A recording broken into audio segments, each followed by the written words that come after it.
ঈমানদার হয়ে না মরতে পারি, বেঈমানের হালাতে যদি আমাদের কাছে মওতের খবর চলে আসে, তাহলে আমরা জান্নাতের মেহমান বলতে পারবো না।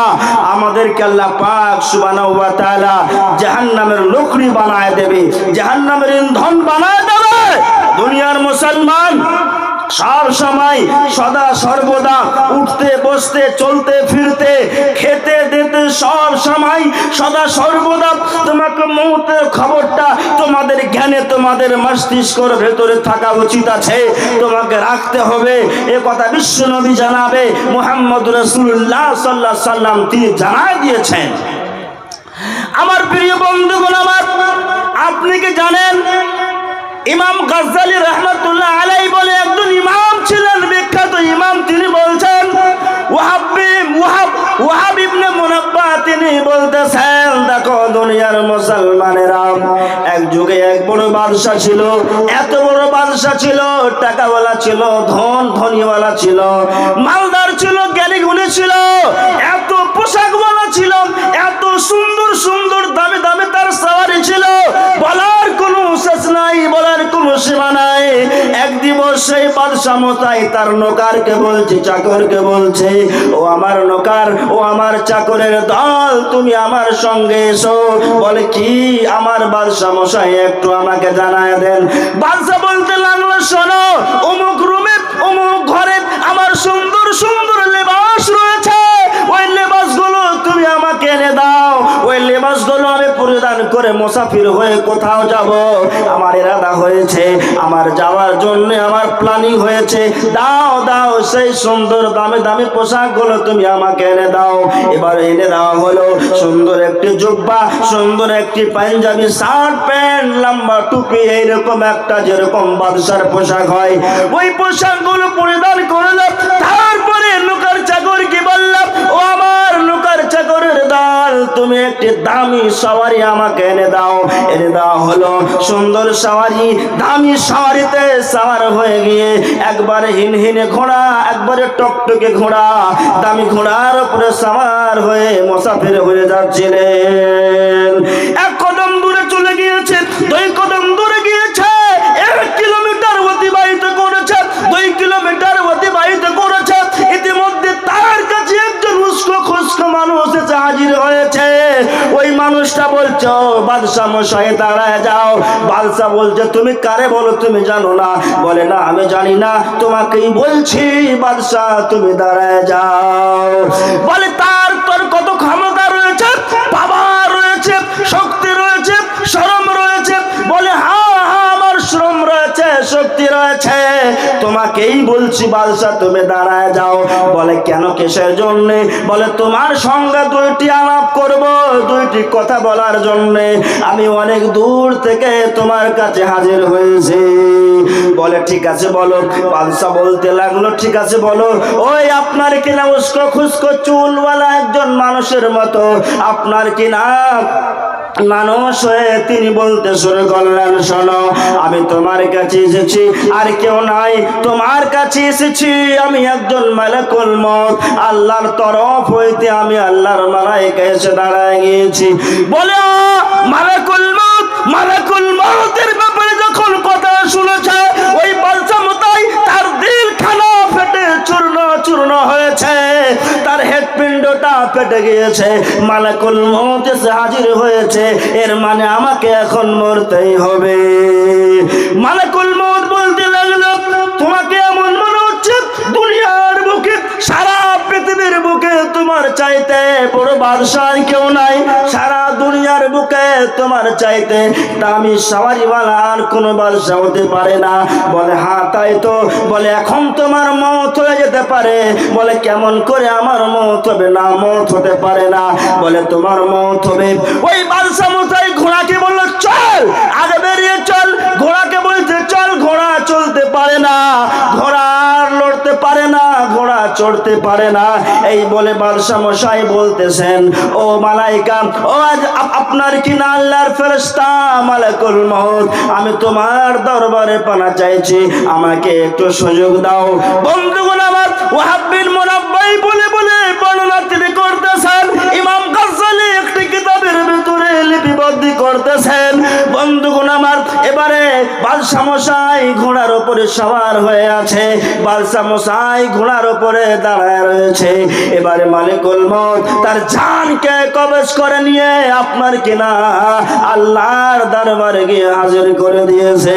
যখন তার জান কবজ হয়েছে, ঘোড়ার উপর থেকে ভড়াস দিয়ে নাম জমিনে পড়ে গিয়েছে। ওই জমিনে যেমনই পড়া, বন্ধুগণ আমার, বাদশা মশাই সেখানে শেষ হয়ে গেল। ওয়াহাব বিন মুনাব্বাহ, ইমাম গাজ্জালি ওই ওয়াহাব বিন মুনাব্বার কথাকে নকল করে লিখতেছিলেন। ইমাম গাজ্জালি রাহমাতুল্লাহ আলাইহি তিনি বলতেছেন, দুনিয়ার মুসলমানেরা তিন তালা বানানে वाला, লক্ষ লক্ষ বিঘা জমি খরিদনে वाला, ও আপনার কি নাম সুন্দর সুন্দর পোশাক খরিদনে वाला, এবং আপনার কি নাম বাপকে নাফরমানি করনে वाला, মায়ের সঙ্গে বেয়াদবি করনে वाला, ফখর দেখানে वाला, তাকাব্বুর দেখানে वाला।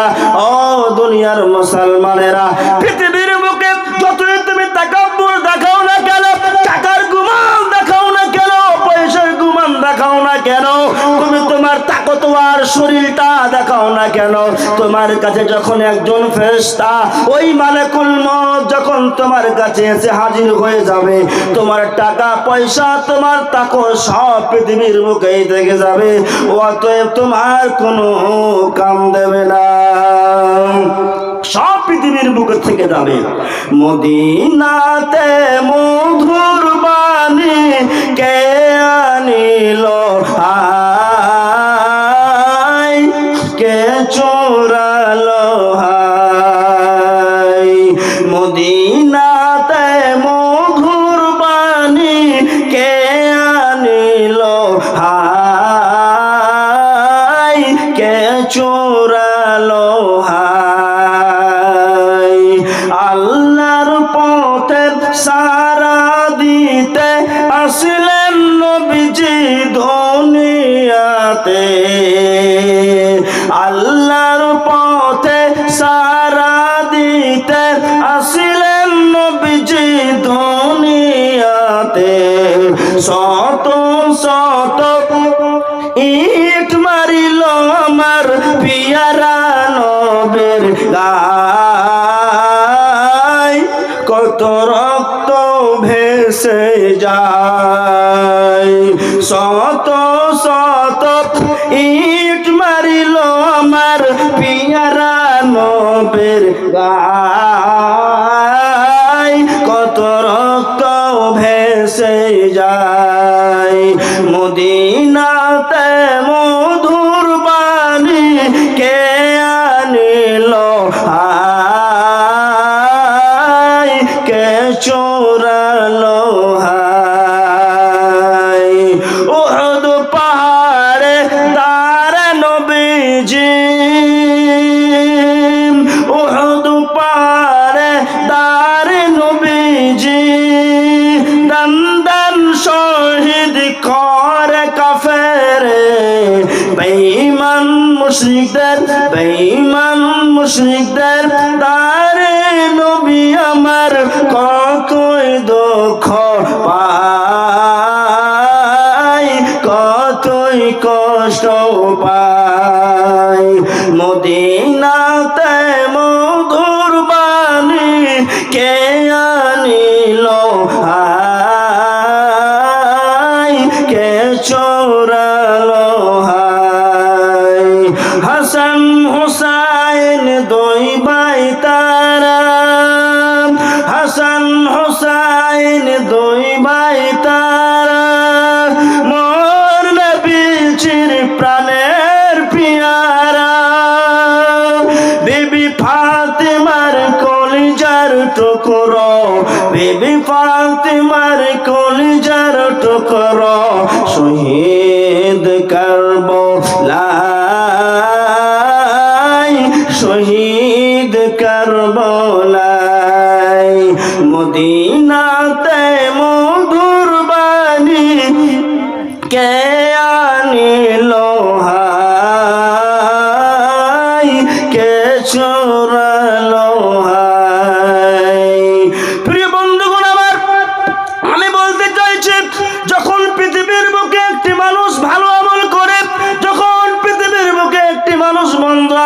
ছেড়ে দেয়, মওতের সম্পর্কে তার কোনো চিন্তা থাকে না, মওতের সম্পর্কে তার কোনো আপনার কিনা টেনশন থাকে না। ভালো আমল করতে গেলে মরলেই পারে, সেই ব্যক্তি জান্নাতের মেহমান বনে যায়। প্রিয় বন্ধুগণ আমার, শুধু তাই নয়, যখন একটি মানুষ মরে যায়, মুর্দা হয়ে যায়, তার বাপ কান্না করে, মা কান্না করে, ভাই কান্না করে, বোন কান্না করে, গ্রামের লোকেরা কান্না করে। প্রিয় বন্ধুগণ, মওতের যখন সূচনা হয়ে যখন মরে যায়, সব গ্রামের লোকেরা সবাই মিলে সুন্দর করে গোসল দেওয়ায়। এবারে গোসল দেওয়ার পরে সুন্দর করে তাকে কাফন দাফন করে দেয়। চারজন মিলে ওই খাটুলি খানা উঠায় নিয়ে তাকে নিজের ঘরের দিকে রওনা দিয়ে দেয়, নিজের বাড়ির দিকে রওনা দিয়ে দেয়। সেই বাড়িটার নাম হলো কবর, সেই বাড়িটার নাম হলো গোরস্থান। ওই কবরের দিকে ধাবিত হয়ে যায় গ্রামের লোকেরা। কিন্তু মুর্দা মানুষ কিছুই বুঝতে পারে না, মুর্দা মানুষ দেখতে পারে না, খাটের উপরে পড়ে পড়ে থাকে, খাটের উপরে শুয়ে শুয়ে থাকে। প্রিয় বন্ধুগণ, ওই মানুষকে কিন্তু কবরের ময়দানে গিয়ে নিয়ে চলে যায়। যখন কবরের ময়দানে নিয়ে যায়, দুনিয়া করা হয়ে গেল, মওতের সূচনা তার খতম হয়ে গেল, শেষ হয়ে গেল। এবারে আলামে বারজাখে তাকে নিয়ে যাওয়ানো হবে, কবরে তাকে দিয়ে দেওয়ানো হবে, কাফন দাফনের ব্যবস্থা করে দেওয়া হবে। গ্রামের লোকেরা যাবে আর তখন কবরে নামায় দেওয়া হবে। এবারে তখন ওই ব্যক্তি, যেই ব্যক্তিরা কবরে নেমে আছে, ওরা বলবে, ও দেশের লোকেরা, একে এখন কবরের ময়দানে নামানো হচ্ছে, আমাদের সঙ্গে তোমরাও বলো বলো।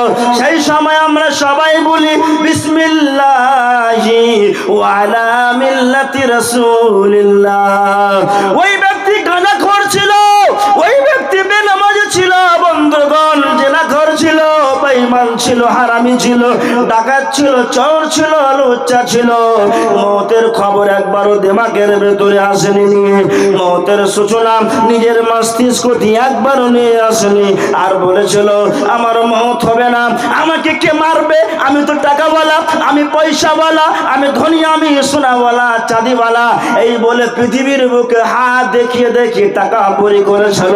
কিন্তু যখন কবরের ময়দানে তাকে নামানো হচ্ছে, তখন বলছে, বিসমিল্লাহি ওয়া আলা মিল্লাতি রাসূলিল্লাহ।